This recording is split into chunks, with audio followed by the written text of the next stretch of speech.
Lower Manhattan, 1989. Inside the Ravenite Social Club, John Gotti speaks freely, certain no one is listening.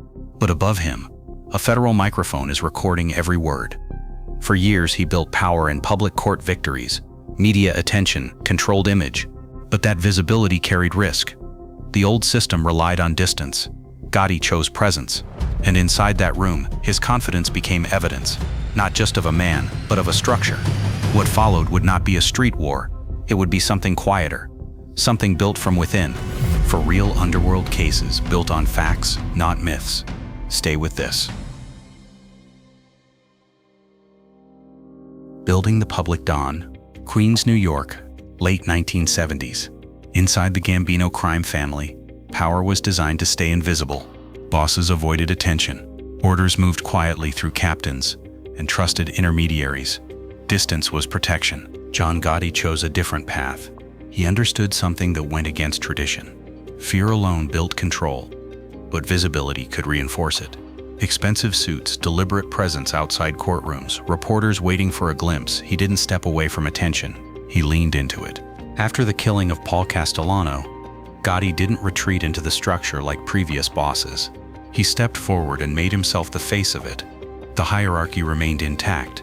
Crews, captains, rules, but now everything pointed upward to one man the public could recognize. That visibility worked in layers. On the street, it built reputation. People saw confidence, consistency. A man who walked into legal battles and came out unchanged. Each acquittal strengthened the perception that he couldn't be touched. Inside the organization, it created a different effect. More exposure meant more pressure. Every conversation, every meeting, every move carried risk. Attention wasn't just coming from the media, it was coming from federal agencies watching closely. But Gotti accepted that trade. The image gave him control over perception, and perception shaped behavior. People followed strength they could see. The structure underneath didn't change. It remained disciplined, organized, and built on silence. What changed was the surface. For the first time, the system had a visible center, and by choosing to be seen, Gotti also made it possible to be studied, tracked, and eventually understood in ways previous bosses had avoided. The business behind the power, the public image suggested dominance built on intimidation. The real foundation was far more controlled. Behind John Gotti was a system designed to produce consistent income, not chaos, not random violence, structured revenue. Construction became one of the most reliable channels. Large projects moved through networks where outcomes were often decided before bids were even submitted. Companies aligned with the system secured contracts, costs were adjusted, profits were distributed across layers that rarely appeared connected on paper. Labor unions extended that control. Influence over unions meant influence over labor itself. Who showed up to work, when projects moved forward, and how quickly problems appeared. Delays could be created without direct confrontation. Pressure could be applied without visible force. Trucking and waste management added another layer. These industries controlled movement, materials, goods disposal, interfere with movement, and entire operations slow down. That leverage translated directly into steady payments. Extortion followed a predictable pattern. It wasn't loud. It didn't need to be. Businesses understood the structure, pay regularly, and operations remained smooth. Resist, and complications appeared. Inspections, delays, disruptions that cost more than cooperation ever would. Money flowed upward through a defined system. Crews generated income. Captains managed it. A percentage moved higher, reaching the top. It wasn't guesswork. It was organized distribution. To protect it, money was filtered through legitimate fronts, cash businesses, construction firms, service companies. On paper, it looked ordinary. In practice, it wasn't. What made the system effective was stability. It didn't rely on constant enforcement. It relied on predictability. Everyone involved understood their role, their share, and the consequences of stepping outside it. Violence existed, but it was controlled. Used to maintain order, not to create it. And as long as that structure remained intact, the visible power at the top was supported by something far more durable. A business that functioned whether anyone saw it or not. A new kind of war. For years, law enforcement approached organized crime in fragments. arrest individuals, prosecute isolated crimes. The structure above them remained intact. That approach changed. With the use of the Racketeer-Influenced and Corrupt Organizations Act, investigators began targeting the system itself.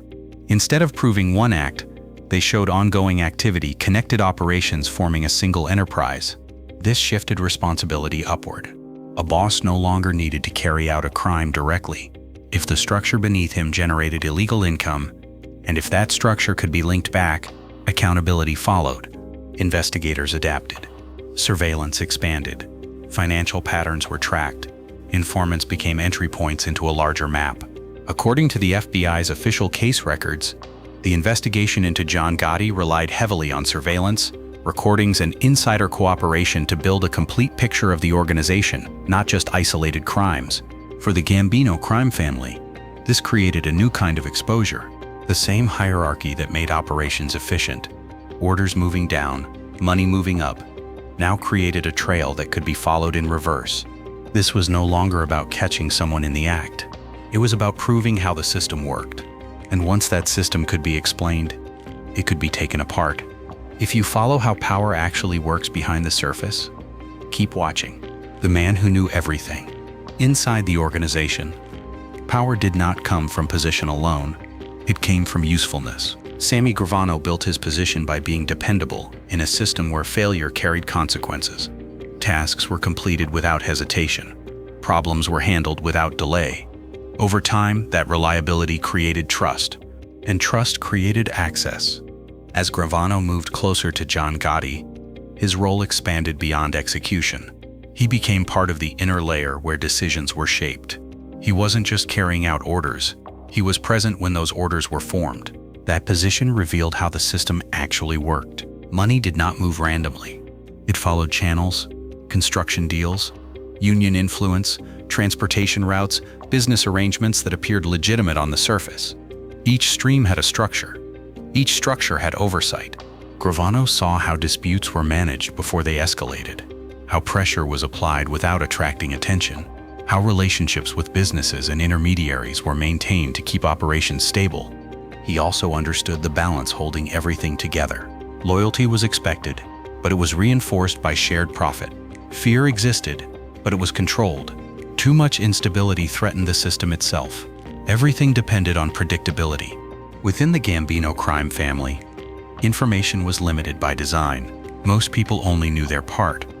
Very few saw the full picture. Gravano saw more than most. He understood not just what was happening, but why it was happening, where the money originated, how decisions connected across different parts of the organization, where the real pressure points existed. That level of knowledge made him valuable to the system. But it also meant that if that knowledge ever moved outside the system, it would carry something far more powerful than evidence of a single act. It would carry the blueprint, the peak of untouchability. By the mid-1980s, John Gotti had turned legal battles into something else entirely. Charges were brought, trials followed, and each time, the outcome looked the same. He walked out free. Outside the courthouse, cameras waited. Reporters tracked every movement. The image began to build on its own. A man who faced the system repeatedly and remained standing. The nickname Teflon Don came from that pattern, not from within the organization, but from how the public interpreted it. Inside the Gambino crime family, that perception strengthened authority. If the boss could not be touched, then the structure beneath him appeared stable. Orders carried more weight. Doubt had less room to grow. The system depended on that belief. But the same visibility that reinforced power also created exposure. Previous bosses operated behind layers for a reason. Distance reduced risk. Conversations were controlled. Meetings were limited. Gotti moved differently. He remained present, accessible, and consistent in where and how he operated. That consistency made him predictable. Law enforcement didn't need immediate results. They needed patterns.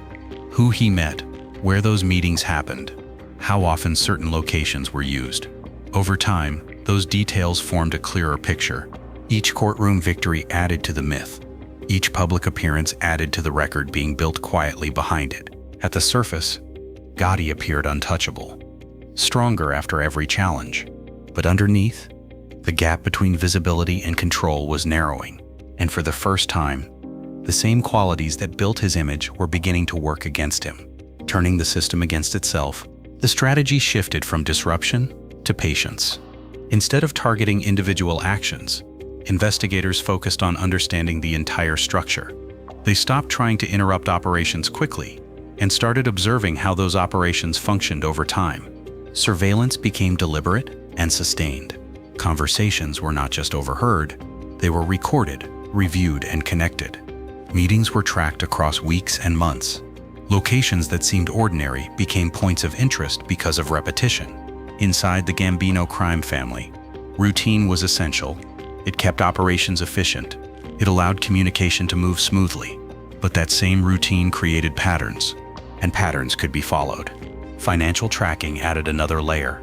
Money flowing through construction, unions, and business fronts began to show consistency. Payments moved in ways that reflected structure, not chance. When those movements were studied together, they revealed relationships that were not visible at first glance. The system wasn't being attacked directly. It was being allowed to continue, while every part of it was being documented. For John Gotti, this meant the case was no longer about a single event or mistake. It was about accumulation. Each conversation, each meeting, each connection added another piece. Informants still mattered, but they were no longer the only source.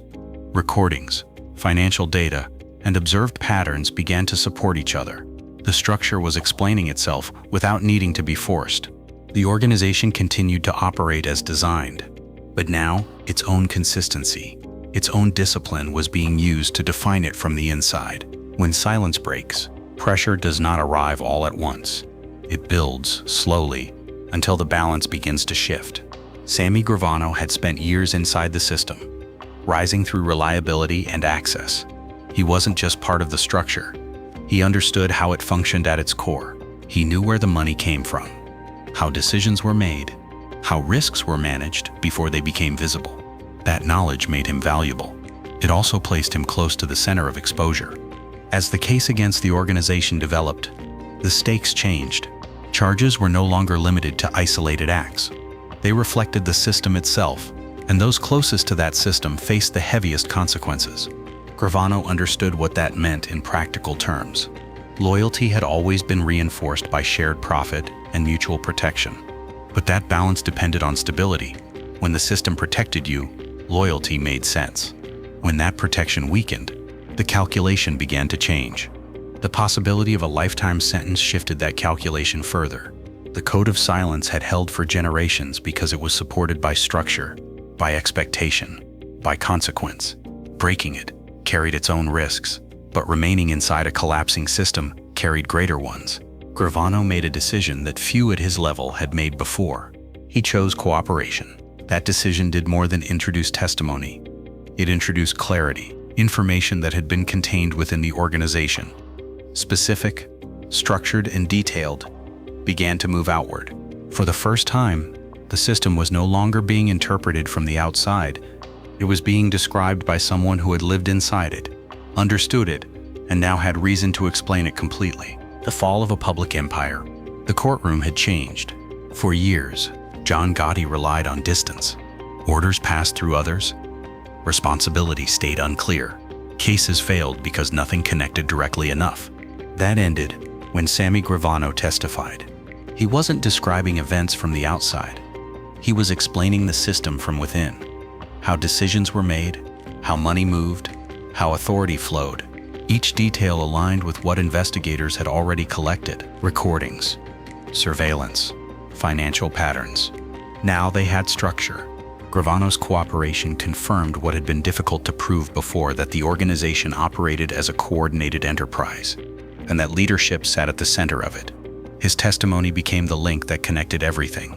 Historical records confirm that Gravano, a high-ranking underboss, turned government witness and provided direct testimony that led to Gotti's conviction and life sentence. Inside the Gambino crime family, the same structure that once protected leadership now exposed it. Orders traced upward. Conversations gained meaning. Gotti's image remained steady on the surface, calm, controlled. But the system around him had shifted. For the first time, the case was no longer built on gaps. It was built on clarity, and the man explaining it had once helped run it.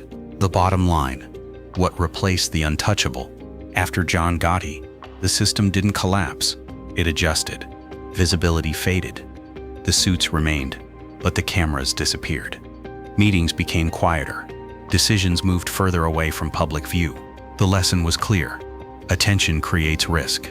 Inside the Gambino crime family, the structure returned to what it was designed to be: controlled, disciplined, and difficult to trace. Revenue streams didn't vanish. They shifted, adapted, and continued under less exposure. What changed wasn't the existence of power. It was how that power presented itself. The man who appeared untouchable was removed. The system that supported him remained. So the question stays open: was organized crime weakened, or did it simply learn to become invisible again? If you value real stories built on structure, not surface, subscribe.